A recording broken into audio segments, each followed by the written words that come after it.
नमस्ते, मी doctor वर्षा शिंदे. मी emergency डिपार्टमेंटची head आहे, professor आणि head आहे. आमच्याकडे मागच्या आठवड्यामध्ये 17 वर्षाचा आदिनाथ नावाचा पेशंट आला होता. त्या पेशंटचं डायग्नोसिस खूप ट्रिकी होतं.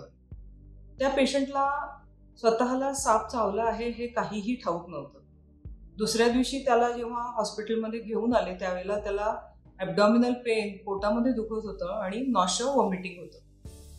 त्याच्यानंतर त्याला पापण्या ज्या आहेत त्या खाली जाऊ लागल्या आणि भुरकट दिसायला लागलं होतं. तर आमच्या डॉक्टर्सच्या टीमने त्याचं बरोबर डायग्नोसिस केलं क्रेट बाईटचं.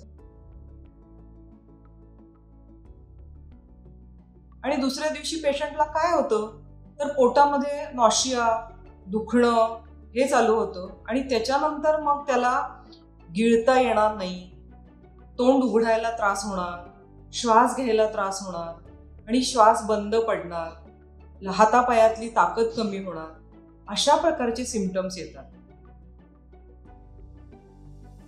ते वेळेमध्ये हा सस्पेक्ट करून सिस्टेमिक एन्व्हेनेमेशन म्हणून त्याची ट्रीटमेंट आहे की पॉलिव्हॅलंट अँटी स्नेक व्हेनम द्यायचं.